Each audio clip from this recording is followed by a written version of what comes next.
Welcome to the Living Artist Podcast. I'm your host, Preston M. Smith.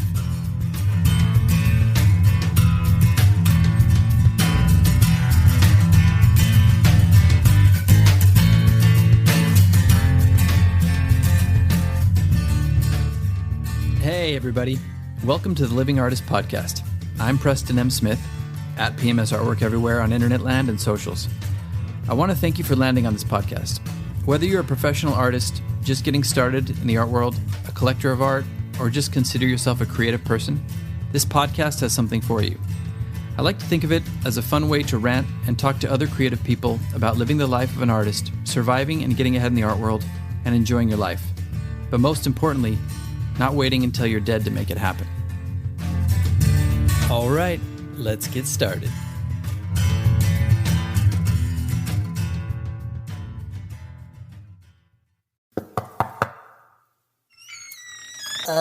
Yes, can I help you? Yes, sir. I represent a local agency, and we're here to collect a fee from you that we will be coming back to collect every month. It's a neighborhood betterment program, and long story short, we just need about $2,000 from you every month. $2,000? What are you talking about? Yes, sir. Like I said, we are from a local collection agency, and that's just what we will be expecting you to do from this point on. Wait a minute. I don't have that kind of money. Are you paying into this?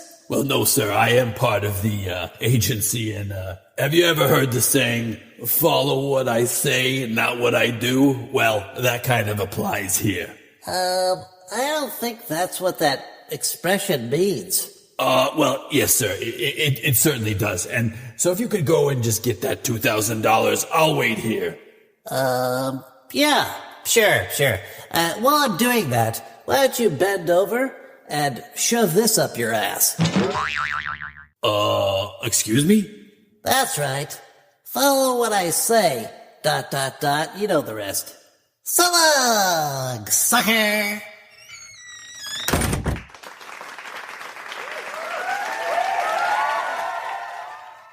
That did not go as I expected.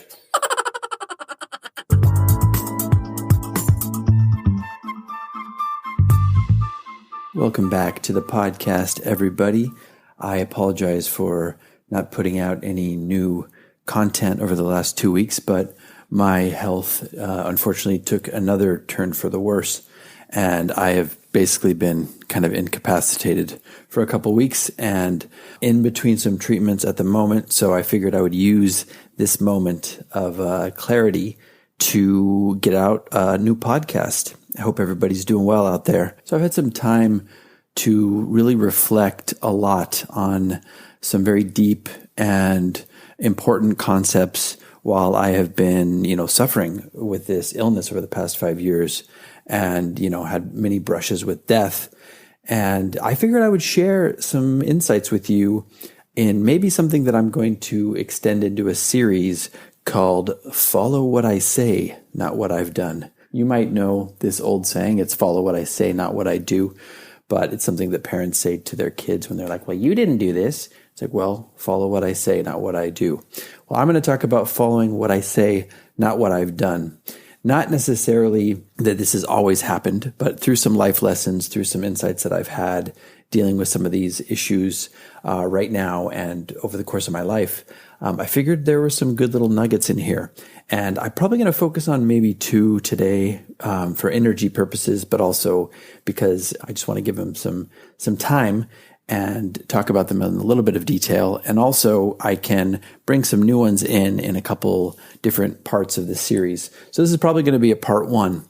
But the first one is be careful of self-serving influencers in your life. And I use influencers in air quotes because I'm not just talking about social media influencers. I'm talking about people who have influence on you in your life in general and in your art career specifically, because this is an art podcast.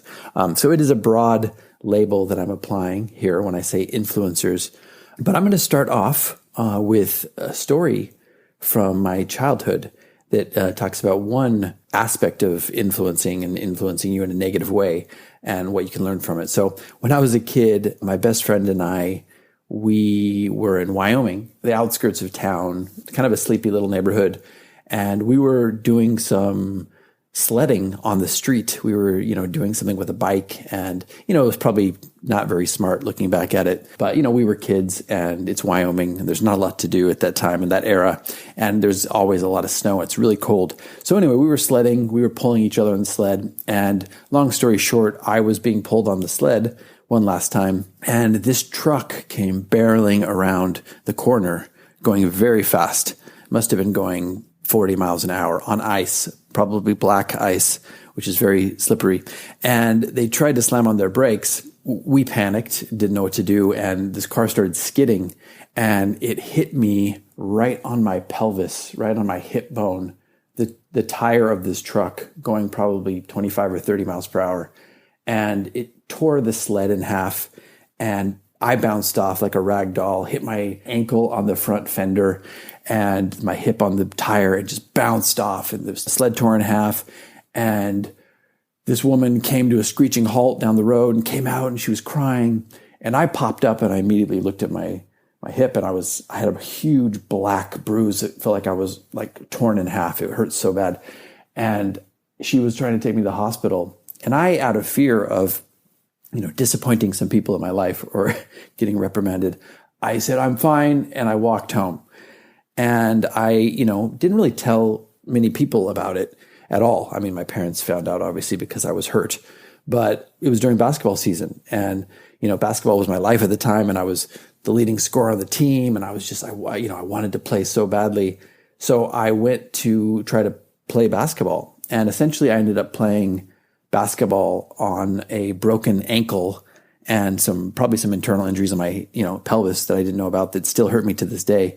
But I tried to play basketball on a broken ankle for 2.5 weeks, and I just couldn't do it. I didn't want to disappoint anybody. I didn't want to disappoint myself. I didn't want to disappoint some people who had some influence on me at the time. Not going to name any names in this podcast, but essentially some people who didn't know what had even happened to me or what was going on called me a pussy because I ended up having to go and stop playing and go to the doctor. And, it was just the era and the area that I lived in at the time. And come to find out, yes, x-rays, broken ankle. I was playing on a broken ankle, never got an apology from these people. But the point of the story is that I did some serious damage to myself by trying to kind of be a people pleaser to these influencers. And yes, I wanted to play as well, but I still have problems with this ankle to this day. How many years later, 35 years later, whatever. And I could have just taken care of myself. I could have said, look, I'm hurt. I need to take care of myself. Maybe I wouldn't have missed the whole season, but I ended up missing the whole season because I did more damage to my ankle than I could have done if I had just taken care of it right away. So I missed the whole season, just hurt me in the long run, didn't really hurt anybody else. I had to go through it, boot my leg, boot my whole thing, walk like a machine in school.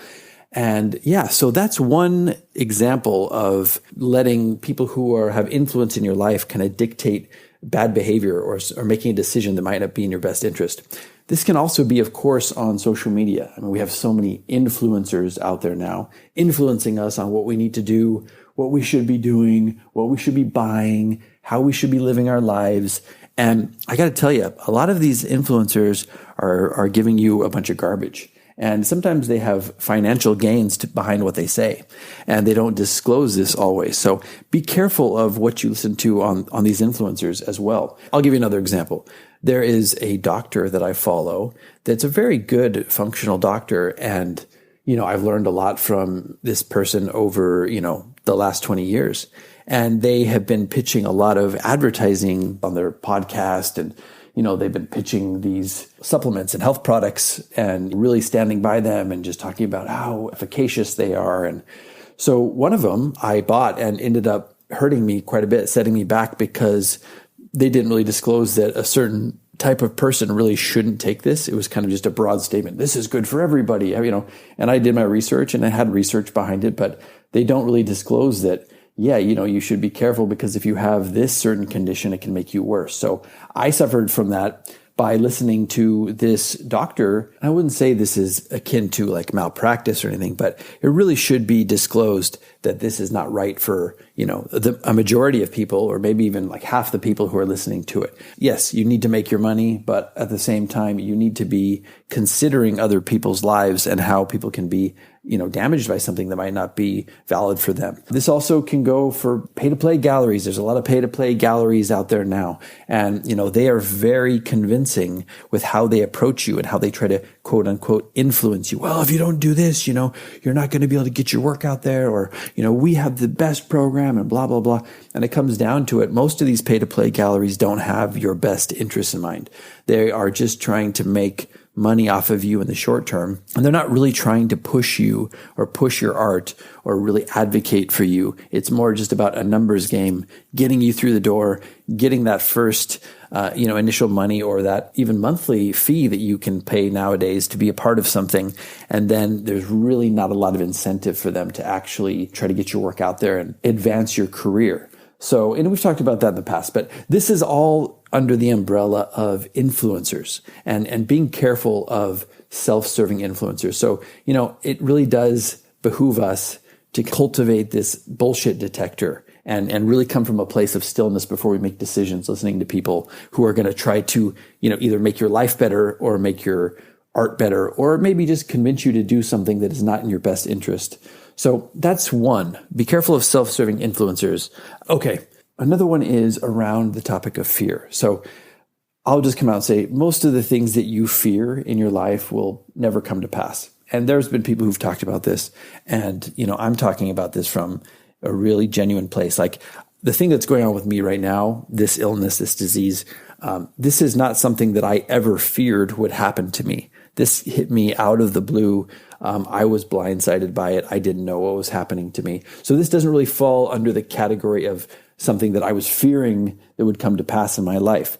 But I will say that fearing other things and fearing things irrationally, or, having certain traumas or whatever play into your life and create more fear can exacerbate any situation that you're in. So most of the fear that we have in our art career, most of the fear that we have about our art, or like, never being able to make it, or, being taken advantage of in certain ways, or, what, if I don't have a backup plan, I'm going to be out on the street and I'm going to be homeless. And I'm not saying this doesn't happen ever, but it's probably not going to happen because you're going to do the things that are necessary in that moment to do what you have to do. And, there's more possibility nowadays to make money as an artist, to make a living as an artist than we've ever had before. So most of these fears are irrational, and they waste your time and they waste your energy, and they really only hold you back because you're giving your energy to a fear rather than taking that energy that you could be applying elsewhere. Developing your skill, developing your body of work more, believing in yourself and creating bigger and better pieces and trying to sell that work. Well, if you're spending most of that time living in a state of fear, you're never going to be devoting that time and building that confidence to get you to that next level. So it's kind of a self-sabotage thing that happens when you do fear these things that probably will never come to pass. And if they do, it's almost like a self-fulfilling prophecy. The fear, like I said, it can hold you back. It can also exacerbate actual problems you have, mental health issues, disease, or as we like to call it in the health industry, dis-ease, anything that causes disease. Yeah, a lot of it comes from a place of fear. And many times it is an irrational fear. Sometimes it's not. Sometimes it's a fear that's based on trauma. A lot of the stuff that's happened with me that set this terrain or this setting for me to have illness is based from a state of trauma and things that I never really was able to come to terms with in my own life. And it causes a breakdown of sorts and causes a perfect scenario for something like this to come in, like a disease or dis-ease to come in and take over. So yes, fearing things and not dealing with your fear, not dealing with your trauma can make you potentially worse by either putting you into a state of paralysis where you're unable to act as an artist, you're unable to take action, you're unable to get your work out there, you're unable to have growth in your personal life or professional. This episode is brought to you by Indeed. Stop waiting around for the perfect candidate. Instead, use Indeed sponsored jobs to find the right people with the right skills fast. It's a simple way to make sure your listing is the first candidates see. According to Indeed data, sponsored jobs have 4 times more applicants than non-sponsored jobs. So go build your dream team today with Indeed. Get a $75 sponsored job credit at Indeed.com/podcast. Terms and conditions apply. Artistic life, or it just can actually make your anxiety worse, make your mental health worse. So it doesn't really do you any good at all. It reminds me of this quote that I heard a long time ago, and I'm paraphrasing and I don't even really remember who said this, but it's pointless to worry about something that might happen in the future because most times it will never actually happen. So it's a waste of time and energy just to worry about something that might not happen. And if it does for some reason happen, you will deal with it in that moment. There's no reason to add more stress and fear at the moment when you can do nothing about the problem. I mean, this is a general idea of anxiety, is fear of the future or fear of something happening in the future. But really, it hurts you in both ways because it causes paralysis in the moment, but it's also irrational because it's probably not going to happen. And if it does happen, you have the tools and techniques, and you will come up with whatever it is, the advice, the resources you need in that moment if something happens, and you will deal with it in that moment. There's no reason to add another moment to fear it and to deal with something that you can't do anything about because it's irrational, if that makes sense. So yes, fear can be crippling, and it's really up to us to figure out how we can have more of a buffer towards irrational fear and anxiety in this life, because it only does us harm on so many levels. Take me as an example. This illness is this illness is not because of just fear only, but fear and anxiety and trauma have definitely made it so much worse and exacerbated. So take it from me, follow what I say, not what I've done. Let's work on eradicating these fears. And I know it's hard in our society. There's a lot of toxicity in our world. It's difficult nowadays, especially nowadays compared to times in the past when we lived more simple lives. It's more difficult, but we do have more tools now too and more resources out there. So seek those out, find ways to mitigate fear in your life. And it's only going to help you in your life, and it's only going to help your art career. And it's only going to help you become a better artist and probably a more successful artist. So take it from me. Take it from me. I love you. Shout out to Mr. Show, if anybody gets that reference. So anyway, we're going to wrap it up there. I understand it is part of the human condition, all of these things. But, we really can't change anything without first shining the light of awareness on the problem or issue. So that's what I'm trying to do. I'm speaking from experience. I'm trying not to make this too dark because what I've been going through has been extremely dark. But I will be sharing some more insights and some more thoughts on how we can take some of the things that I've learned from, these moments of darkness and these brushes with death and trying to get well, because it's really put a lot of stuff into perspective for me. And hopefully it's something that you can learn from so you can avoid getting into such a terrible state in your own life, and also use it just to kind of springboard you ahead and to have a better art career, to have better art, to be more successful, and to be a happier human being and a happier artist. That's what this podcast is about. It might not seem like it sometimes right now, but that's still what my mission statement is as an artist and as a podcaster. So hopefully you got something out of this. Hopefully you're doing well. I'm going to get back to some treatments today and try to have a better day. But looking forward to bringing you some more episodes in the future.